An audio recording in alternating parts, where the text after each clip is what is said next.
안녕하세요, 찰리브라입니다.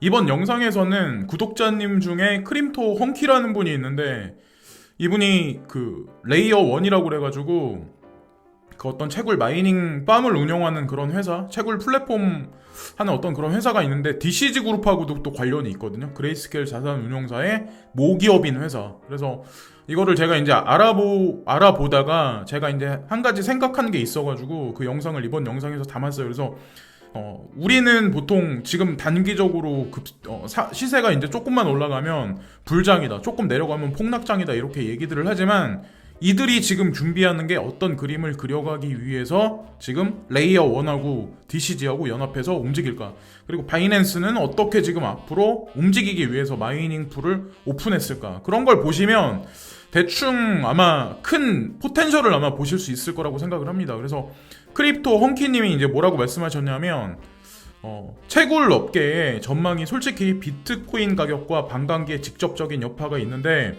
브라운님이 관심 있으신 DCG, 현재 미국 채굴 업체 레이어 1과 합작하고 텍사스에 채굴장 짓습니다라는 말씀을 쓰셨잖아요.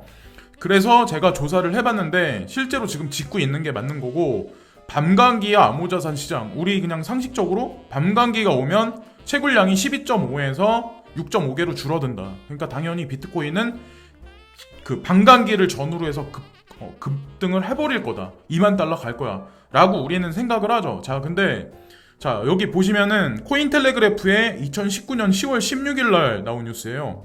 레이어 1 암호화폐 채굴 자금 5천만 달러를 확보했다. 2019년에 나온 얘기인데 사실 2018년도 12월 달부터 이 자금 조성은 됐었어요. 그래서 암호화폐 투자 스타트업이지만 인프라 플랫폼인 레이어 1이 시리즈 A 펀딩 라운드를 통해 투자자들로부터 5천만 달러의 자금을 확보했었다. 이런 얘기가 이제 작년에 뉴스에 나왔었고, 텍사스의 저렴한 전력 요금 이용. 여기에 이제 누가 갔는지는 아시죠? 비트메인이 이쪽으로 채굴 마이닝 팜을 옮겼다. 이것도 아마 아실 거고, 레이어 1도 여기다 이제 지금까지 이제 짓고 있는 거죠. 이게 아마 밤감기 전후로해서 제가 봤을 때 이 공장이 운영될 거라고 생각을 하거든요. 이에 대해 레이어 1의 공동 설립자인 알렉산더 리글은 텍사스의 전력 요금은 경쟁력이 있다고 지적하면서, 이제까지 채굴업계에서 아무도 이를 이용하지 않은 주된 이유는 적절한 냉각 기술이 없었기 때문이라고 얘기했다. 지금과 같은 경우 원유값이 워낙에 저렴하기 때문에 이 채굴팜을 운영하는 입장, 그리고 발전 설비를 갖춘 마이닝 팜에서는 얼마나 많은 수익 실현이 있을 수 있을까요? 거기다가 대형 채굴장이 움직이기 시작하면 중소 채굴장들은 전부 다 죽을 수밖에 없어요. 거기에 사실 포커스가 있거든요. 근데 이 사람들이 뭐라고 얘기를 하냐면 10년의 투자 가치가 있다. 그러니까 이 사람들이 뭐라고 얘기하냐, 이건 10년의 투자 가치 있다는 건 이제 제 생각이고, 우리 칩은 앞으로도 최소한 8년간은 경쟁력이 있을 것이라고 생각한다. 여러분도 자신만의 칩을 갖고 있을 것이다. 우리는 독자적인 변전소도 갖추고 있다. 얘는 사실상 독자적인 발전소를 갖고 있는 것에 버금가는 것이다 라는 얘기가 있어요. 제가 그래서 이들이 레이어 1이 이런 얘기를 하기 때문에 암호자산 시장이 10년의 투자 가치가 있을 거라고 그런 거에 관해서도 언급을 하고 말씀을 드렸었던 거고, 여기서 보면 채굴용 칩의 생산을 위해 중국 반도체 업체와 파트너십도 맺었다. 이 과연 중국 반도체 업체가 과연 누구일까요? 어떤 기업에서 이걸 설계하고 누가 생산을 할까요? 저는 이제 비트메인하고도 분명히 관련이 있을 거라고 생각하거든요. 겉으로 보면 적인 것 같지만 알고 보면 그놈이 그놈이다라는 생각을 하거든요.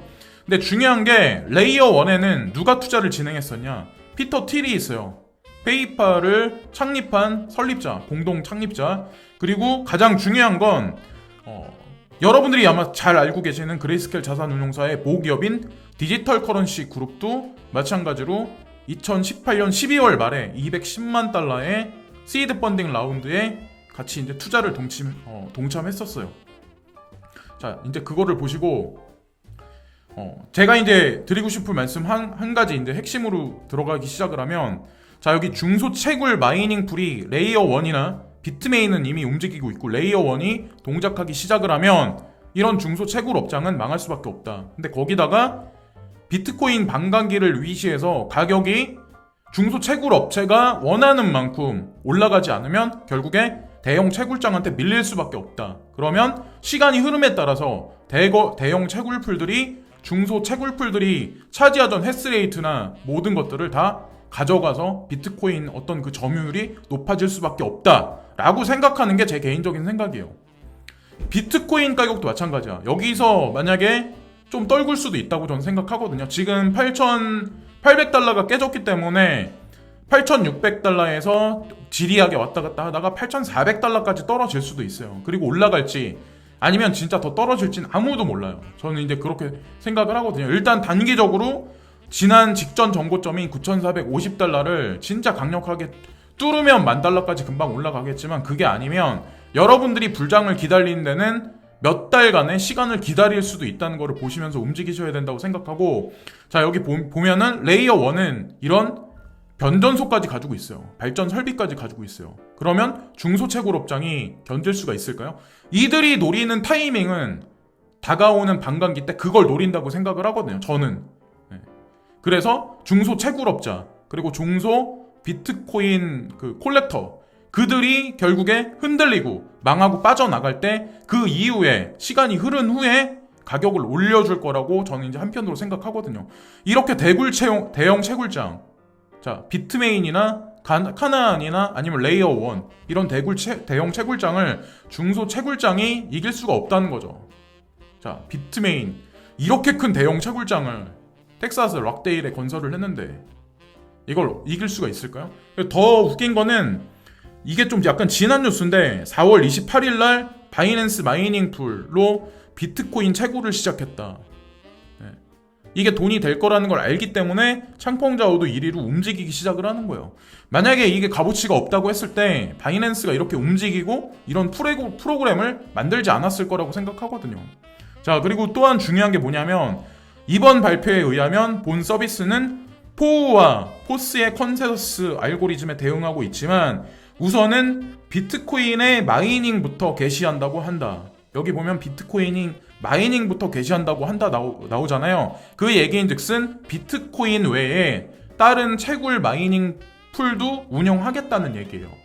그게 이더리움 클래식도 될 수도 있는 거고 G캐시가 될 수도 있는 거고 채굴하고 관련돼 있는 코인들하고 관련된 상품 지수나 인덱스 지수나 뭐 그런 서비스도 실시할 거라고 하는 얘기죠. 향후에, 지금은 아니지만. 자, 그게 이제 돈이 되고 어느 정도 이제 다이어그램이 형성될 거라는 걸 알기 때문에 이들도 이렇게 대규모 자본이 움직이는 거지, 돈이 안 된다고 생각하면 그렇게 움직이지 않을 거라고 생각하거든요.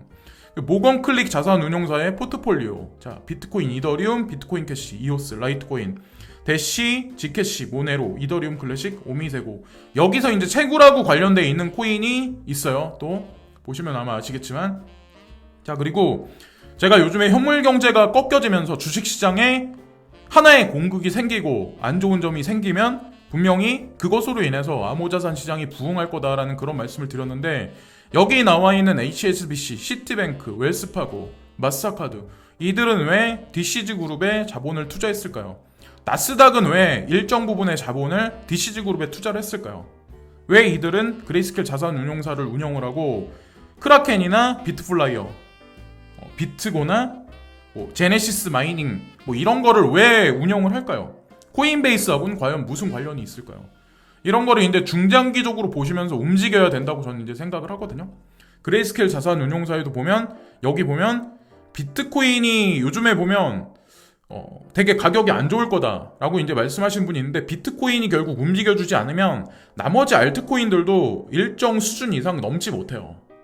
그건 아마 기본적인 공식이라는 거를 여러분들이 인지를 하셔야 된다고 저는 생각을 하고, 어쨌건 끝으로 결론 지어서 이제 말씀드리고 싶은 거는 향후에 이제 돌아오는 어떤 그 반감기가 오늘서부터 8일인가 아마 남았을 거예요. 8일인가 7일인가 남았을 거예요. 근데 그 시간이 갔었을 때 대부분의 사람들은 엄청나게 급등할 거야라고 생각을 많이 하지만, 불장이 올 거야, 2만 불 이렇게 막 갈 거야 말을 하지만, 단적으로 만약에 반대인 경우도 생각을 해야 된다는 거죠. 이 레이어 1이라는 채굴 마이닝 풀이 움직이면서 중소 채굴 업체가 해시레이트가 갑자기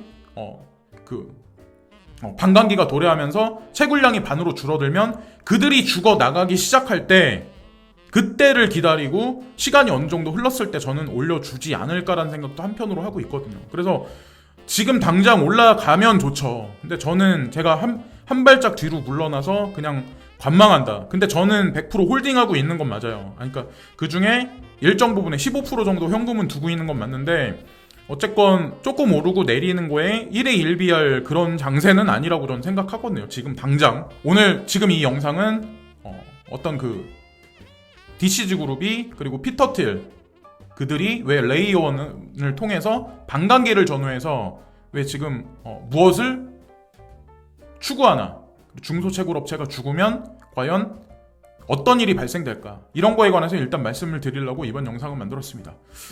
지금까지 시청해주신 모든 분들께 진심으로 감사를 드리고요. 구독과 좋아요 끝으로 부탁드립니다. 오늘도 감사합니다.